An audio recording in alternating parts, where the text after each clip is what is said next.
यह बात उस समय की है जब प्रभु श्री राम रावण के बंधन से सीता माता को छुड़ाने के लिए लंका की ओर जा रहे थे। वह सारी वानर सेना के साथ समुद्र के किनारे पहुंच गए। लंका जाने के लिए समुद्र को पार करना, यही एक मार्ग था। उसे पार कर लंका पहुंचना बहुत कठिन था।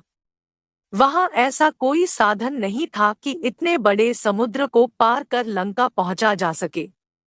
प्रभु श्री राम ने समुद्र से प्रार्थना की कि वह लंका जाने का मार्ग हमको दे दे।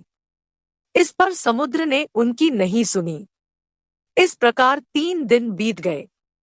समुद्र के रास्ता न आ देने पर श्रीराम को क्रोध आ गया और समुद्र को सुखाने के लिए श्रीराम ने अग्नि अस्त्र बाण को समुद्र पर छोड़ने का निश्चय किया। तभी समुद्र देवता वहां प्रकट हो गए और श्रीराम से क्षमा मांगने लगे। प्रभु श्रीराम बहुत दयालु थे। उन्होंने समुद्र देवता को क्षमा कर दिया। समुद्र देवता ने बताया कि आप समुद्र पर लंका तक वानरों द्वारा पत्थरों से एक पुल का निर्माण कराएं। इससे आप लंका पहुंच जाएंगे। वानर सेना तथा हनुमान जी ने तय किया कि हम सागर में पत्थर डालकर सेतु बनाएंगे और उस पर चलकर लंका पहुंचेंगे। हर एक वानर पत्थर पर प्रभु श्रीराम का नाम लिखकर नामस्मरण करते हुए सागर में पत्थर डालने लगा। प्रभु का नाम लिखकर पत्थर डालने से पत्थर पानी पर तैरने लगे तथा थोड़े ही दिनों में सेतु बनकर तैयार हो गया। सारे वानर जब सेतु बनाने में लगे हुए थे, तब एक छोटी सी गिलहरी उन सबको पुल बनाते हुए देख रही थी। उसने मन में सोचा कि प्रभु श्रीराम तो साक्षात भगवान है। उनके लिए ये बंदर सेतु बना रहे हैं। यह तो ये प्रभु श्रीराम की सेवा कर रहे हैं। मुझे भी इस कार्य में अपना योगदान करना चाहिए। यह सोचकर गिलहरी ने मन ही मन प्रभु श्रीराम जी के चरणों में नमस्कार किया और अपनी सेवा आरंभ कर दी। समुद्र तट के पास ही रेत का ढेर था। गिलहरी उस रेत के ढेर पर जाती और वहां से अपने छोटे छोटे हाथों और पूंछ में छोटे पत्थर एवं रेत लेकर सागर में डालती जा रही थी। जितनी उसकी क्षमता थी उसका वह पूरा उपयोग कर श्रीराम कार्य में लग गई। यह देखकर वानरों को बड़ा आश्चर्य हुआ।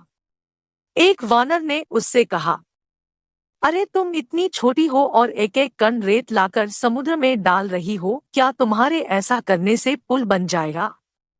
तब गिलहरी बोली, भैया मैं भले ही बड़े पत्थर तो नहीं उठा पाऊंगी, आप लोगों जैसी सेवा तो नहीं कर पाऊंगी, किंतु जितनी श्रीराम ने मुझको क्षमता दी है उसके अनुसार एक छोटी सी सेवा तो कर ही सकती हूँ। भले आपको यह सेवा छोटी लगे परंतु प्रभु श्रीराम की सेवा तो हो ही रही है, आप मुझे यह सेवा करने दीजिए। ऐसा कहकर गिलहरी दोबारा रेत लेकर सागर में डालने की सेवा करने लगी। यह सेवा करते करते वह थक गई थी, परंतु अपनी थकान की परवाह न कर बिना रुके वह सेवा करती जा रही थी। वह मन ही मन कह रही थी, आपको क्या पता, जब तक मेरे शरीर में प्राण है तब तक मैं प्रभु श्रीराम की सेवा करती ही रहूंगी। जब वह पुनः रेत लेकर समुद्र की ओर जाने लगी तभी किसी ने बड़े प्रेम से उसकी ओर देखा। बच्चों, क्या आप बता सकते हैं वे कौन थे? वे साक्षात प्रभु श्रीराम थे। उन्होंने उसे देखा तथा गिलहरी को अपने हाथों में उठा लिया। प्रभु श्रीराम ने प्रेम से अपने दाहिने हाथ की उंगलियों से उसके सिर पर हाथ फेरते हुए उस नन्ही सी गिलहरी से कहा, भले ही तुम छोटी हो किंतु तुमने बहुत अच्छी सेवा की है। मैं तुम पर प्रसन्न हूँ। श्रीराम के ऐसे वचनों को सुन गिलहरी भाव विभोर हो गई। उस समय गिलहरी की पीठ पर भगवान की उंगलियों के निशान प्रकट हो गए। बालमित्रों, हमें गिलहरी की पीठ पर जो धारियों के निशान दिखाई देते हैं, ना वे प्रभु श्रीराम की उंगलियों के ही निशान हैं।